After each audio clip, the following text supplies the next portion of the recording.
bagong series po tayo. Ang ating pong series today is The Whys of Going to Church. Sige po, pakita po natin yung ating pong series theme. The Whys of Going to Church. Na ito pong series po na ibabahagi po ng Panginoon sa atin is i-rediscover po natin o aalamin po natin muli kung ano po ba ang purpose ng Panginoon, bakit tayo nagka-gather, bakit po tayo pumupunta sa church. We will going to rediscover God's purpose of gathering together. Iyan po yung goal and objective po ng ating pong series, The Whys of Going to Church. Bakit nga po ba tayo nandito? Okay? Tanungin niyo po ang sarili ninyo, bakit ka nga ba nandito? Okay?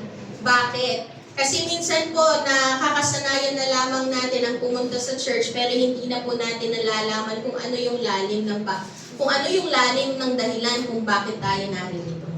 Okay? Kaya yun po yung ating pong babalikan. Babalikan natin kung ano ang dahilan at purpose ng Panginoon, the divine purpose of the Lord, why we are in the church, and why we need to belong to a church, why we need to go to church. Kasi may mga dilema na po ang nangyayari sa churches today, nowadays. Meron po mga kinahaharap po ang mga Kristiyano, ang mga churches, pagdating po sa church gatherings nowadays. Ano po yung mga dilema po na kinakaharap po ng mga churches or ng church gathering na nagsasubside, na-water down po yung purpose kung bakit po tayo pumupunta sa church. Una po, is makikita natin is yung consumer Christianity.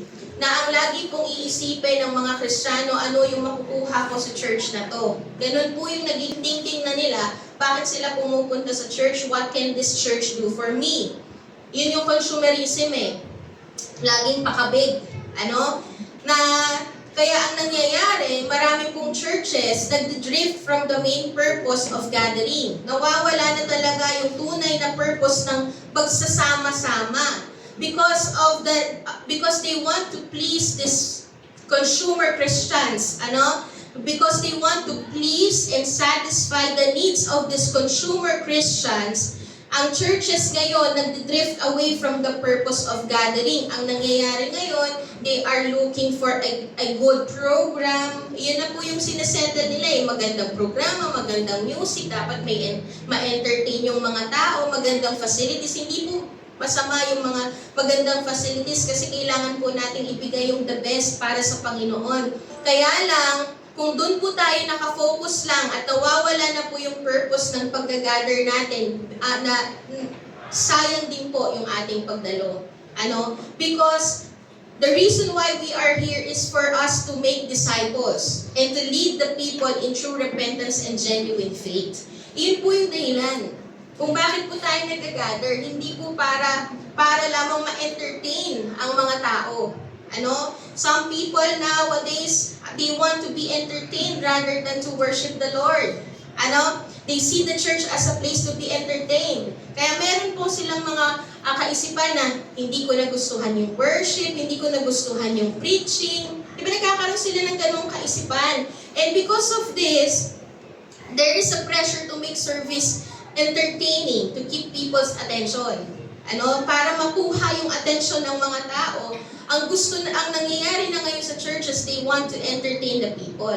Ang pagdalo na is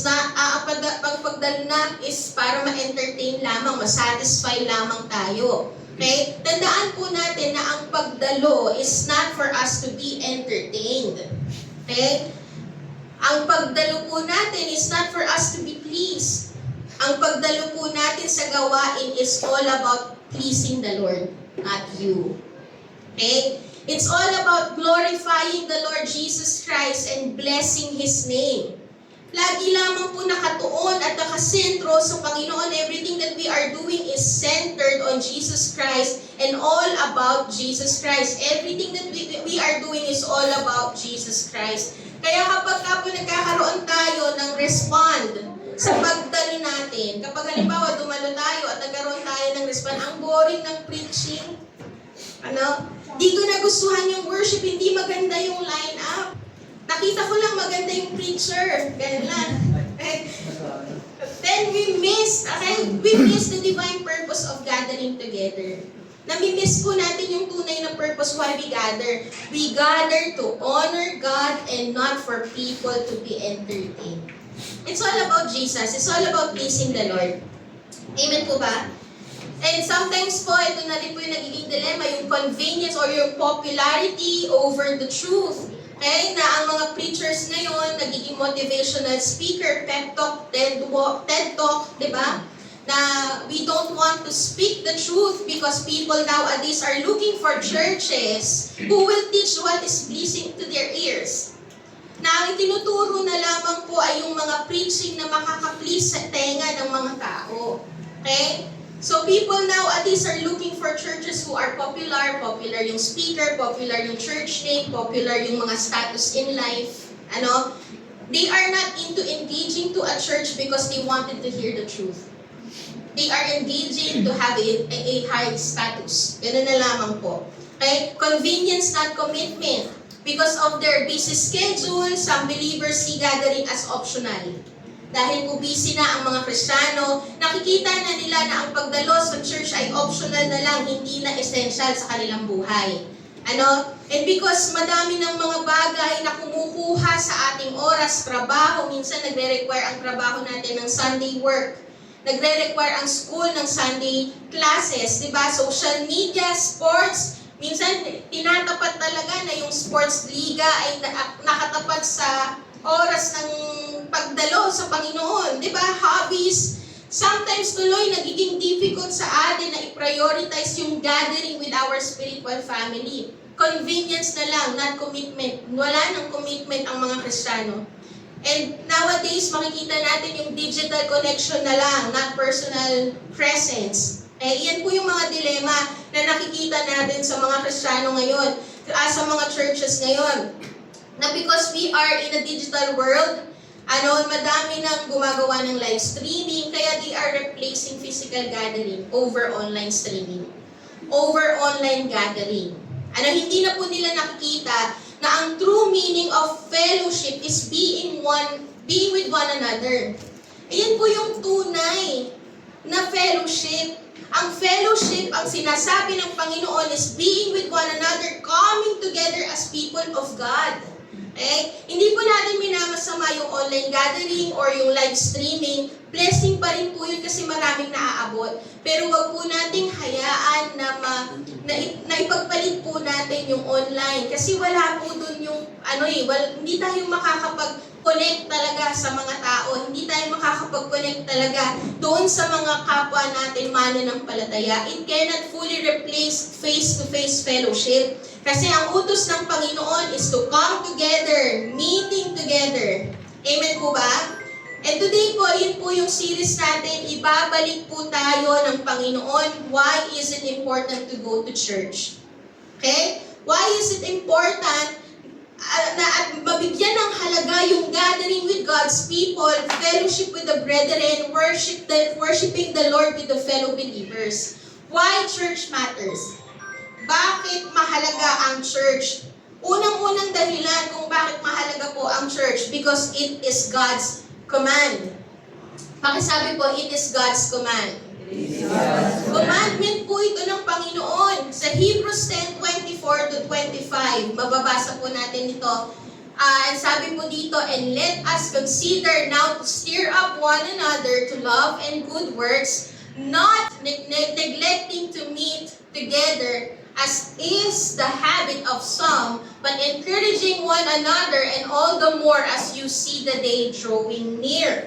Ang sabi po ng Panginoon dito, ang inuutos po sa atin ng author ng Hebrew is not neglecting meeting together. Pag sinabi po natin not, pakisabi pong not.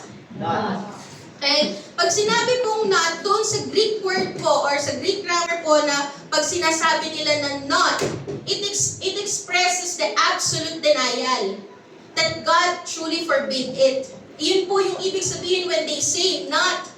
Pino-forbid po ito ng Panginoon. Ibig sabihin po pinapahayag ng Panginoon yung lubos na pagtutol o pagtanggi. Yun po yung sinasabi na huwag. Lubos na pagbabawal ng Panginoon, may kabigatan doon sa salitang not neglecting. May bigat doon. That the Lord truly forbid it, that it is an absolute denial. And makikita po natin yung bigat din nitong sinasabi na not neglecting meeting together doon sa word na consider. Okay? Makikita natin na nagbibigay ng bigat at nagbibigay ng pagtuon ng pansin at ng utos doon sa not neglecting meeting together yung word na consider. Pag sinabi po natin consider, ibig sabihin to give careful thought, to pay attention. Bigyan mo ng pansin. Pagbulay-bulayan mo. Pagbulay-bulayan mo itong utos na to. Ito po yung sinasabi dito sa Hebrews 10. Pagtuunan mong mabuti ng pansin. Ito yung sinasabi that let this commandment ay palagi mong isaisip at bigyan ng lubos na halaga. You need to consider this matter. You need to consider this commandment of not neglecting meeting together. So, ibig sabihin po, ang sinasabi ng Panginoon, na utos ng Panginoon is lubos niyang pinagbabawal at hindi ninanais ng Panginoon na ipagpaliban at isantabi natin ang pagsasama-sama bilang isang church. Lubos po niyang pinagbabawal yun, not neglecting. The Lord forbid it. Ang sabi din po dito, let it be your habit. Let it be a habit na hindi na nakusa na talaga nating ginagawa. Itong meeting together, kusa na nating ginagawa at palagi na siyang kasama sa routine ng buhay natin. That meeting together, coming together as a church must be our spiritual habit. Pag sinabi natin spiritual habit, nakatatak. Pag sinabi natin spiritual habit, parte na ng buhay natin. Di ba po? Ganun po yung spiritual habit. Pagka sinabi nating habit, hindi mo na yan nakakaligtaan. Tama po ba? Pag sinabi nating habit, hindi mo na siya nakakaligtaan. Hindi mo na kailangan pang paalalahanan kasi automatic mo nang ginagawa. That's habit. Okay? Nagkakaroon po ba tayo na minsan na, ay parang nakalimutan ko matulog? May ganun po ba? Bakit habit natin? Kasama yun eh. Routine natin kasama sa routine ng buhay natin ang pagtulog. Ano pa yung mga kasama sa routine natin? Pagkain, pag-inom, pagligo, pag-toothbrush. Parang nakalimutan ko mag-toothbrush today. Hindi ka na rin paaalalahanan ng magulang mo dahil alam mo na at automatic na sa iyo. Tama po ba? That's habit. Yun yung sinasabi na make it a habit. Hindi na paaalalahanan pa dahil kusa na sa'yo, nakatatak na sa'yo, parte na ng buhay mo, automatic na sa'yo, hindi mo nakakaligtaan. Amen po ba? Ganoon po, that's how God commanded meeting together as a church. Ganoon po yung weight nung sinasabi ng Panginoon dito sa Hebrews 10:24-25 of not neglecting meeting together. So may bigat yung commandment ng Panginoon ng pagsasama-sama bilang church. Hindi dapat optional ang pagdalo sa gawain. Amen po ba? Hindi po dapat optional ang pagdalo sa church. You must see it as essential to your spiritual growth and walk of faith. Christian fellowship is not optional, it is essential. Amen po ba?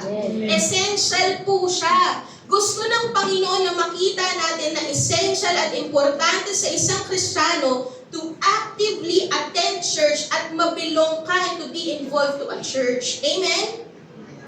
Because as believers, God never meant for us to be alone. Amen? Hindi po tayo dapat nag-iisa. God did not save you to walk alone. God gave you the church as a blessing. God put you into a local church to strengthen you and to encourage you. Iyon po yung ginawa ng Panginoon na the moment He saves you, He places you into His church. Hindi ka po niya hinayaan na maligtas, tas inabandona ka na. Inilagay ka ng Panginoon sa church because God designed believers to need one another. Hindi ka po dapat lumakad mag-isa. For example na lang, di ba? Marami po tayong nababalitaan sa news, sa Facebook or sa TV na merong mga inaabando ng bata na pagkatapos ipanganak ilalagay sa kalsada. Di ba? Kapag ka po ba napabayaan yung mga baby na yun, lalaki po ba sila na maayos? Kaya po ba nilang alagaan ang kanilang sarili? Di ba nakikita natin na, ay, naabandon na tong batang to. Ganun agad ang nasa isip natin. This child is being abandoned. Ano? Hindi to makakasurvive without parents or without family. Same with us. When you receive the Lord Jesus Christ as your Lord and Savior, hindi ka niya inabandona. Saan ka niya nilagay? Inilagay ka ng Lord sa isang church. The Lord put you in a spiritual family. This church is your spiritual family na mag-aalaga sa paglago ng pananampalataya mo at tutulong sa'yo para mag-mature ka bilang Kristiyano. You need church. Kailangan mong mabilong. Kailangan po nating mabilong sa isang church. Okay? Di ba pag nakakarinig tayo ng mga balitang ganun, na inabando na yung baby sa kalsada, pagkatapos panganak, inabando na lang sa kalsada, di ba nahahabag po tayo? Tama po ba? Meron po tayong ganong puso, nahahabag tayo doon sa baby. Kasi napabayaan, inabando na eh. Pero bakit sa spiritual life natin, hindi tayo nahahabag sa sarili natin pag hindi tayo nabebelong sa church? Bakit hindi tayo nahahabag sa sarili natin pag ina-isolate natin ang sarili natin at hindi natin binebelong ang sarili natin sa loob ng church? Ibig sabihin, you are an abandoned Christian. When you don't belong into the church. Pag un-church Christian ka, walang mag-aalaga sa'yo, nakabandona ka. Bakit hindi tayo nahahabag sa sarili natin kapag ka ganun ang ating kalalagayan sa spiritual? Parang okay lang sa atin. Pero alam niyo po ba, kung titignan natin sa illustration ng pagiging abandon na baby, ganun din po tayo sa spiritual. Kapag ka hindi tayo nabilong sa church, ganun importante ang maging bahagi ng isang church. Why church matters? Ganun po kasi talaga, it is a commandment of the Lord because the Lord put you in the church and that church is a blessing for you. Amen? Blessing po sa atin ng church. Church, fellowship, and attending to church is one of the primary resources na binigay ng Diyos sa atin para tulungan tayong tumibay sa pananampalataya. May mag-alaga sa paglago mo. May mag-alaga sa iyo para maging mature ka bilang isang Kristiyano. Amen po ba? Amen. There's no such thing as Lone Ranger Christianity. There's no such thing as unchurched Christian. Na yung sinasabi, okay lang naman na hindi ako nag-church basta nagpa-pray ako. Unchurched Christian po yung mga ganon. Na okay lang na hindi ako nag-church basta naniniwala ako na may Diyos. Hindi po yun talagang nag-i-exist when it comes to biblical Christianity. Hindi po siya nag-i-exist. There's no such thing as Lone Ranger Christianity. There's no such thing as unchurched Christian. Because God wanted you to belong to a church. God wanted you to be involved in the church. So don't make gathering an option. Huwag po nating hayaan na ang gathering o yung pagpunta sa church, pagsamba sa Panginoon kasama ang mga kapatiran ay maging option sa atin. It must be essential habit. Essential po sa iyong buhay, sa iyong paglago. Amen po ba? And God commanded that we need to be present in the church. Iyan po yung commandment ng Panginoon. God commanded us, doon po sa Hebrews 10:24-25, God commanded us to be present in the church. Na your presence and participation in is important to the church. Gusto ng Panginoon na maging present ka sa church. Sino po dito ang nakakarinig na ng Monday sickness? Especially sa mga nagtatrabaho. Yes. Tama po, meron po ba may Monday sickness dito? O yung mga naka-day off ng Monday, ang kanila ay Tuesday sickness. Sa mga nag-aaral, may Monday sickness po ba kayo? Everyday. Everyday sickness. Some of us, minsan parang may Monday sickness, tamad na tamad pumasok sa work, tamad na tamad pumasok sa school pag Monday. Kasi galing po sa bakasyon or galing sa rest day. Diba? Pero alam niyo po ba sa isang Kristiyano o sa spiritual na side, meron din pong mga sickness ang Kristiyano. Alam niyo po yung tawag doon? Alam niyo po yung sickness nila? Sunday morning sickness. Meron pong mga Kristiyano na may Sunday morning sickness. Yung biglang nagkakasakit sa oras ng service. Kapag mag-aalas 9 na, magkakasakit yan. Tapos after ng service, biglang magiging okay yan. Laging may sakit kapag ka-oras. Talagang natatapat. Natatapat talaga na may sakit ka ng Sunday morning. Kapag po tinatamaan tayo today, tamaan kayo. Okay lang po tinatamaan, ibig sabihin buhay tayo. Aray ko. Amen. Aray. No? Kasi ito po lamang ang dapat natin maintindihan, that when you miss church and doesn't misses going to church, there is something wrong in your spiritual life. Kapag ka po tayo ay lumiliban sa gawain ng Panginoon at hindi mo, at parang baliwala lang sa'yo, hindi mo namimiss, hindi mo hinahanap, parang hindi nagkulang sa'yo na ikaw ay lumiban sa church, there's something wrong in your spiritual life. Kasi ang pag-absent sa fellowship is not an attendance issue, it is a spiritual issue. Ganun po yun. Hindi po ito attendance issue. Spiritual issue po ito. Ibig sabihin na mamatay na yung passion mo. Kailangan nating maging aware why church matters. Kasi iyan yung metro ng passion mo. Kapag ka lumiliban ka sa church tapos parang wala lang sa'yo, na okay lang sa'yong lumiban, ibig sabihin nun, may spiritual issue ka. Namamatay po yung passion natin, namamatay yung apoy natin. Kaya madali sa atin ang lumiban sa fellowship. Sabi ko sa Psalms 122, 1 and 4. Ang sabi po dito, ako ay nagagalak ng sabihin nila, pumunta na tayo sa bahay ni Yahweh. Ito po yung puso ng isang mananampalataya na sabik sa presensya ng Panginoon, na tunay na may passion sa pagdalo. Tunay na nakikita ang importansya ng church gathering. Tunay na nakikita ang importansya na kapag ako ay dumalo, I will meet the presence of God. I will encounter the presence of God. Ang sabi din po dito sa verse 4, dito umaahon ng lahat ng angkan, lipi ni Israel upang manambahan. Ang hangad, si Yahweh ay pasalamatan, pagkat ito'y utos na dapat gampanan. Utos ng Panginoon ang pagdalo, dapat hindi natin kinaliligtaan. Hindi po natin pinagpapaliban, hindi natin isinasantabi. Ito pong verse na ito, ganito po ba yung respond natin? Kapag sinasabi, tala, let's come to church, ay, nagagalak ako dun. I am so excited, I will meet the Lord. Amen?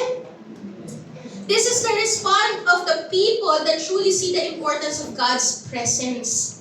Iyon po yung respond ng mga tao na nakikita talaga na importante ang presensya ng Panginoon. Coming together with the brethren is not a duty but a joy. Kagalakan natin ang ma-meet si Lord. Amen po ba?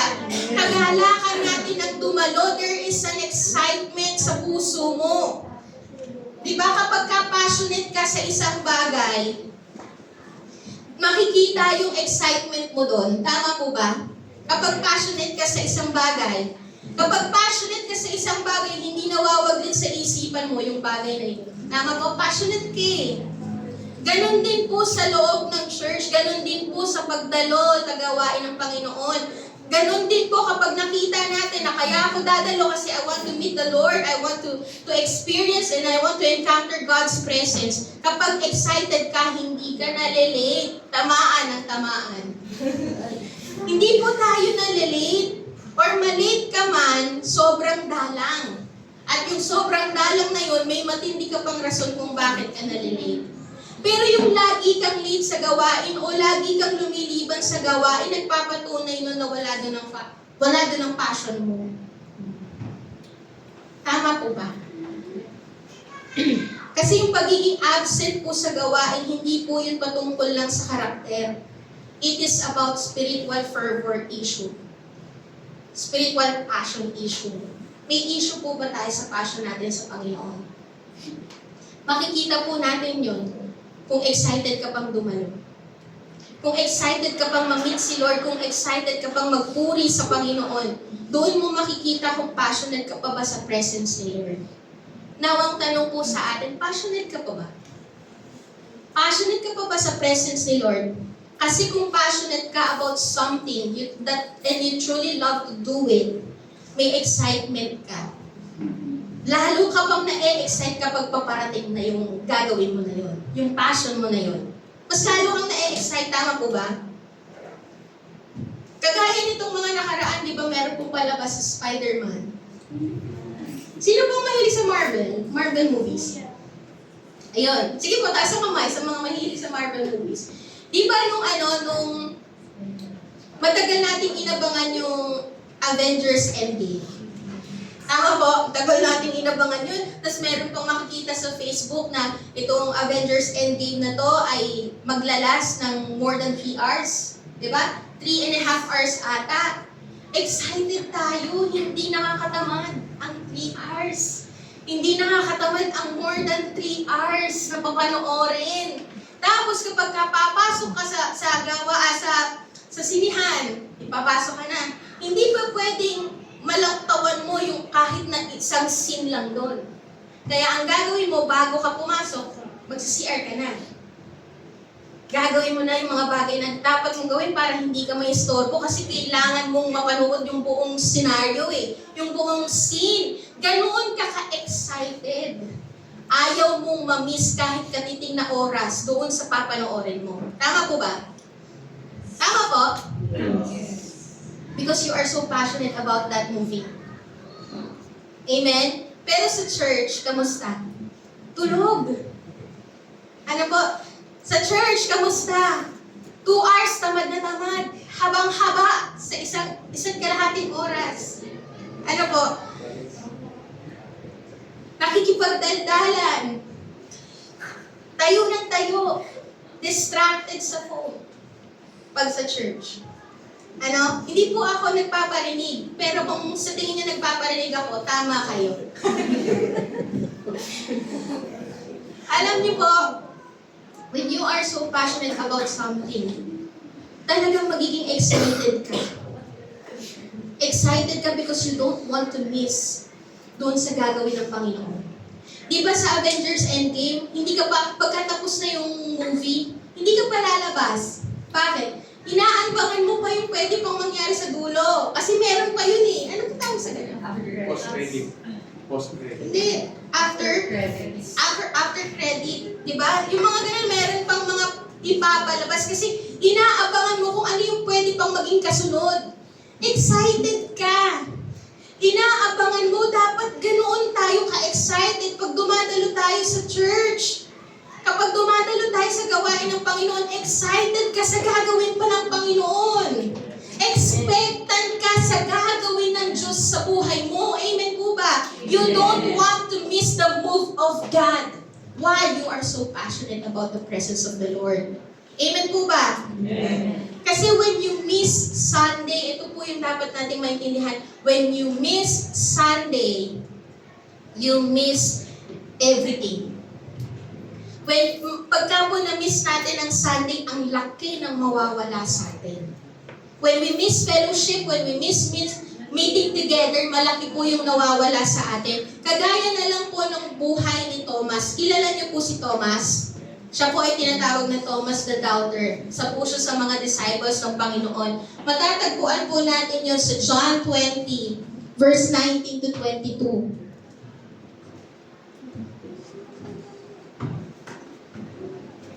Ayan. Dito po sa scenario po na to, na babasahin po natin sa verse 20, o sa chapter 20, verse 19 to 22, ito pong panahon na to ay nag-gather po ang mga disciples ng Panginoon, pero wala si Thomas. Wala po si Thomas sa gathering, kaya ito po yung mga bagay na na-miss po niya.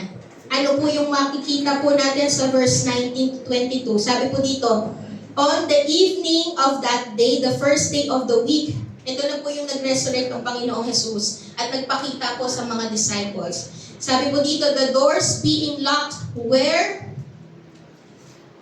the disciples were for fears of the Jews. Jesus came and stood among them and said to them, peace be with you. When he had said this, he showed them his hands and his side.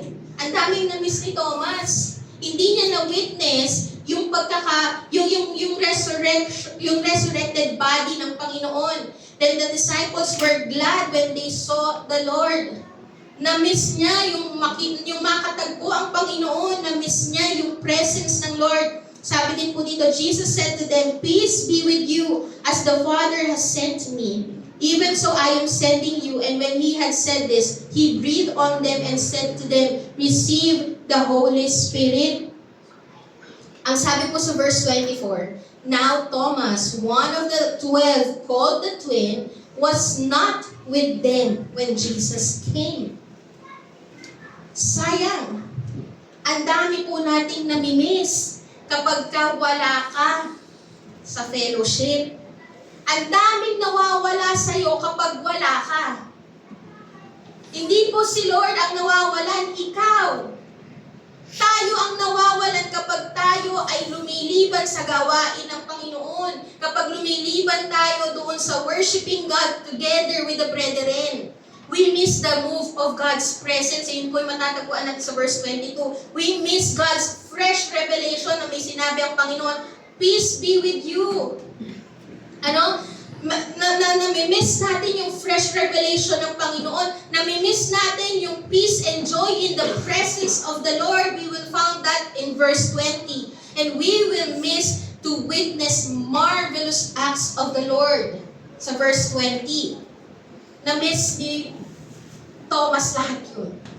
Why? Dahil ang lumiban. Ang daming nawawala sa atin. Tayo ang nawawalan.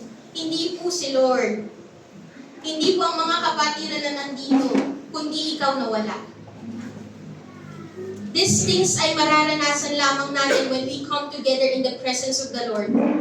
So Thomas is a good picture of why being faithful to church and fellowship is so important.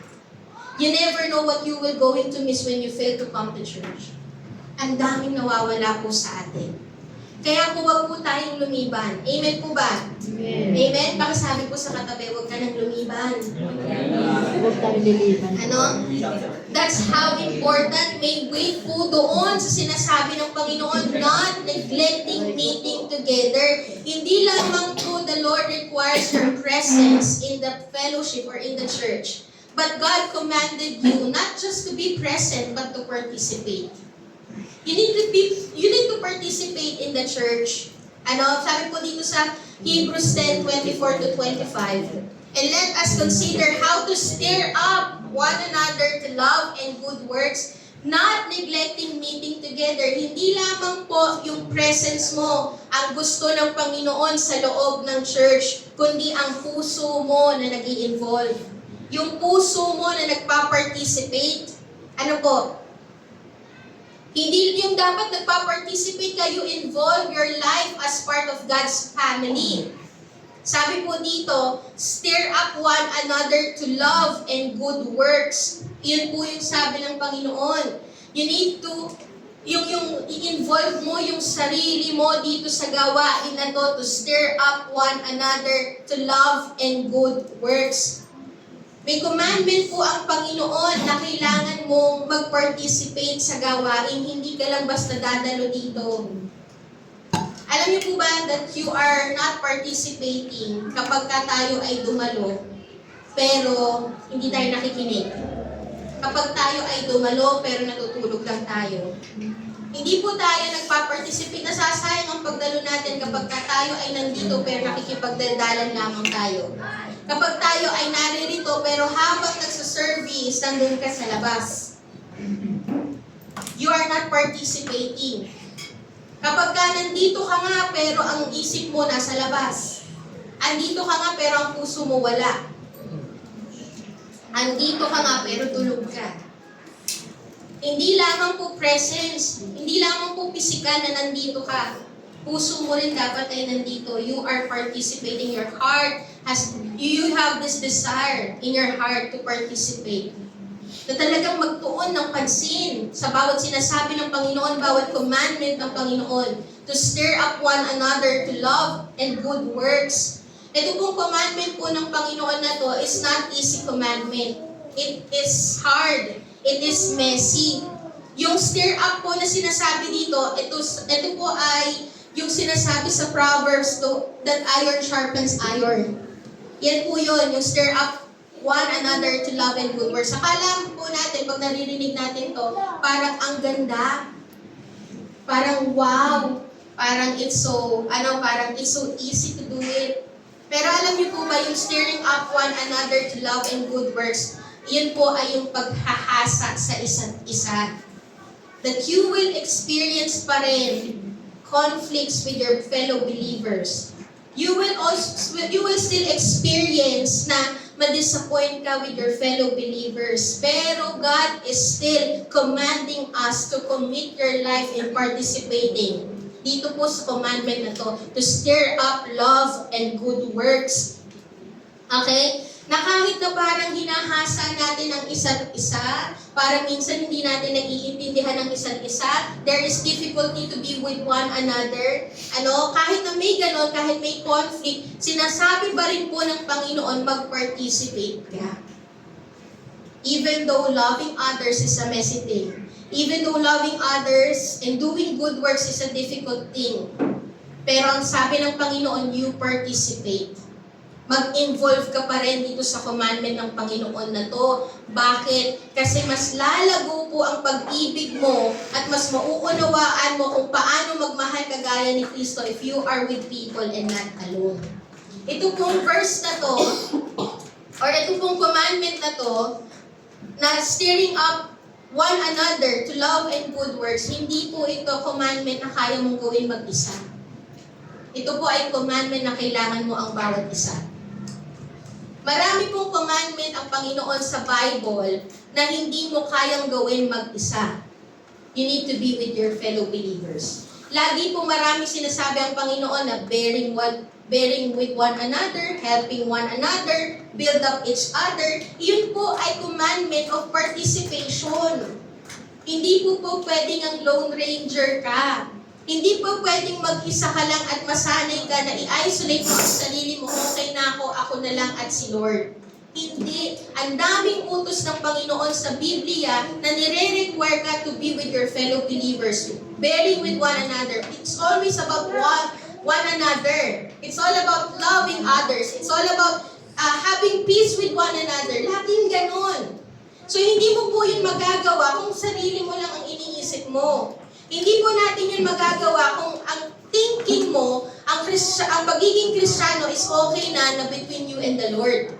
You need fellow believers. You need the brethren. Kasi lalago ang pag-ibig mo if you are with other people.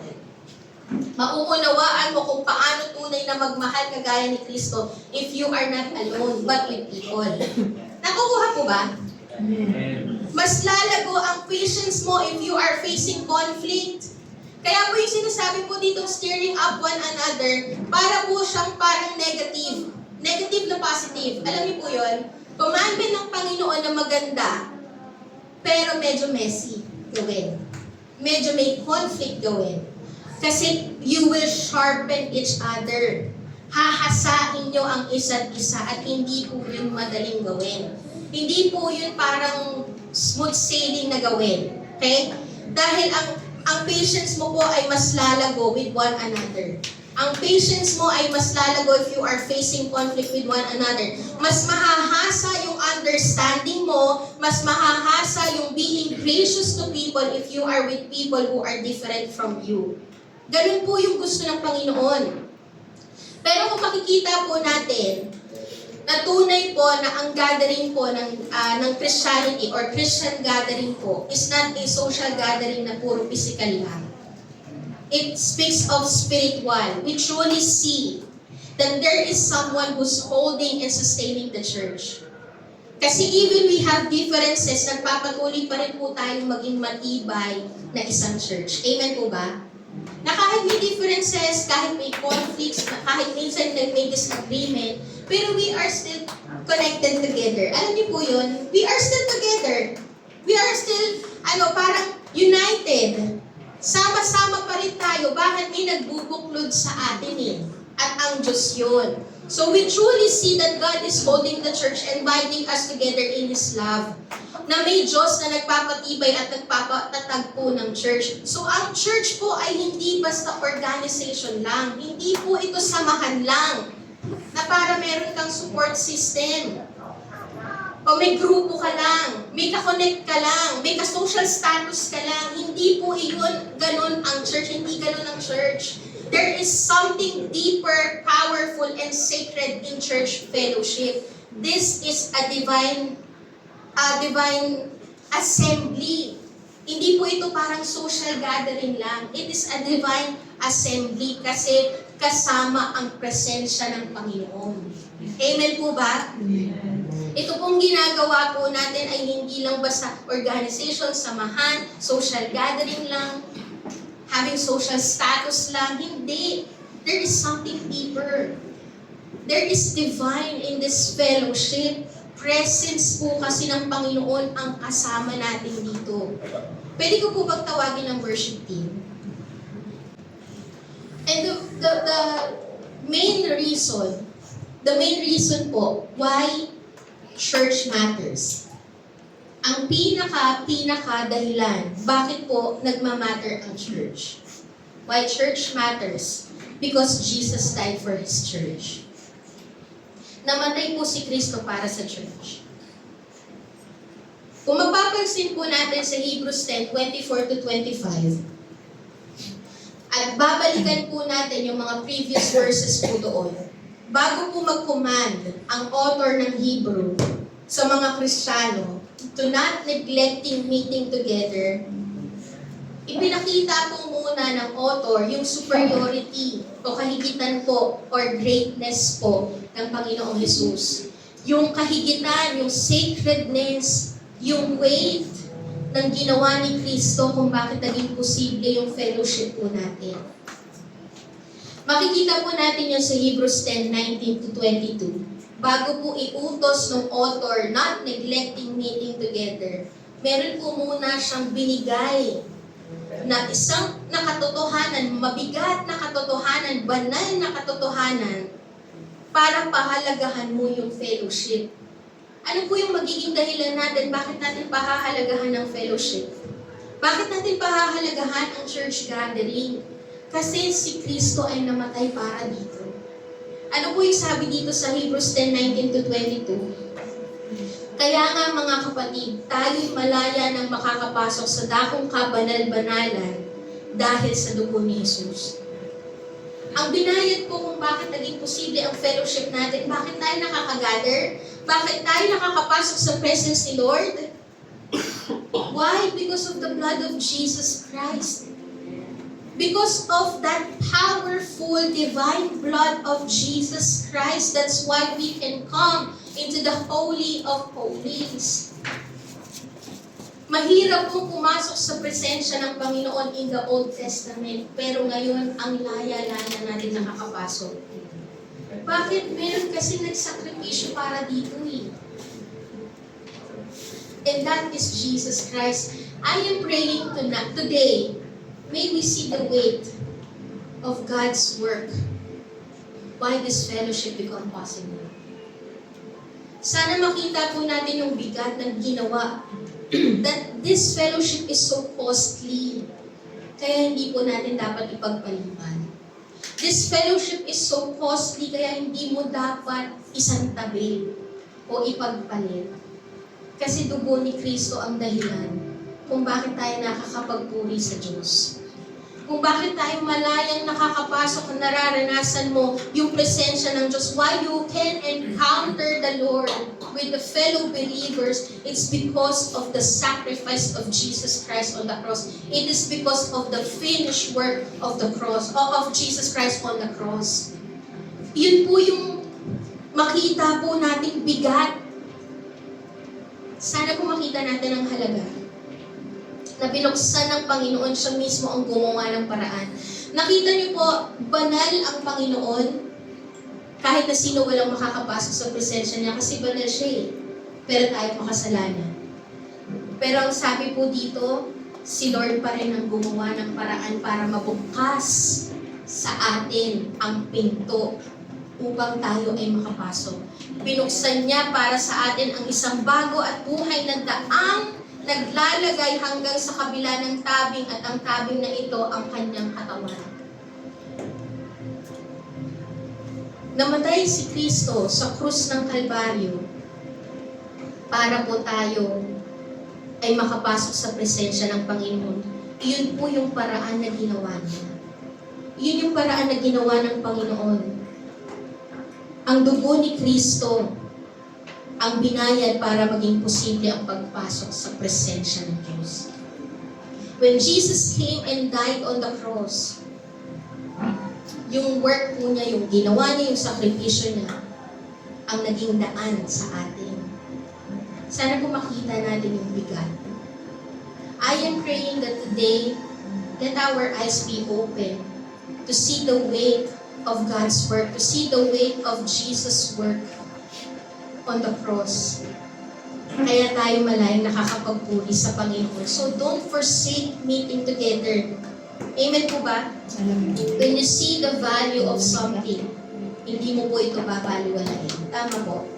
Kapag nakita mo ang halaga ng isang bagay, hindi mo ito babaliwalain. Ang pinakamatibay na magbibigay ng dahilan sa atin para hindi natin ipagpaliban ang gawain is yung ginawa ni Kristo sa krus. Let us see the sacredness and the significance and the weight of meeting together because this meeting together is so costly. Dugo ni Kristo ang binayad dito. Let us not take it casually, yung ginagawa po nating pagsasama-sama para magpuri sa Panginoon. Ang rason lang naman po kung bakit binabaliwala natin ang isang bagay kasi hindi natin nakikita ang value. Ang rason kung bakit natin binabaliwala ang isang bagay because you cannot see, you didn't see the cost kung bakit naging posible yung fellowship. Alam niyo po kapag nakita natin ang tindi ng ginawa ni Kristo para maging posible ang ating pagsamba ng sama-sama at maging malaya tayo makapasok sa presensya ng Panginoon, we will not see meeting together as a burden but a privilege. And we will not see coming to church as a duty but a joy. Nandoon tayo nagkakaroon tayo ng puso na nagagalak na pumunta sa gawain ng Panginoon because I will encounter the presence of God. And one thing that I seek is the presence of the Lord.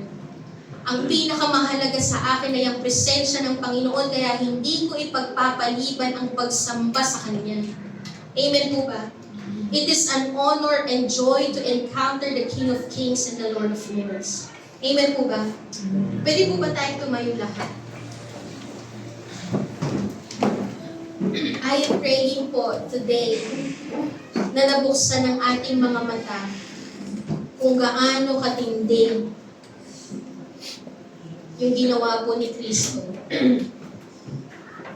para maging posible na malaya natin siyang mapapurihan at sambahin. I am praying na because we see the weight of what Jesus has done for this fellowship to become possible, hindi po natin ito ipagpaliban, hindi po natin ito ipagpalit sa kung saan man. Nakikita talaga natin yung kahalagahan ng pagdalo sa gawain ng Panginoon at sumamba sa Panginoon kasama ang mga kapatid. I am praying po na sa pagtatapos po ng gawain ngayong umagang ito, na bago po ang isipan natin at tunay natin nakita ang kahalagahan ng pagdalo sa gawain ng Panginoon. Why church matters. And because of that, Lord, hindi ko na ito ipagpapalit because I truly see the weight of your glory. I truly see the weight of what you have done on the cross para maging posible ang gawain na to. Para maging posible na kami makapasok sa presensya mo. Coming to you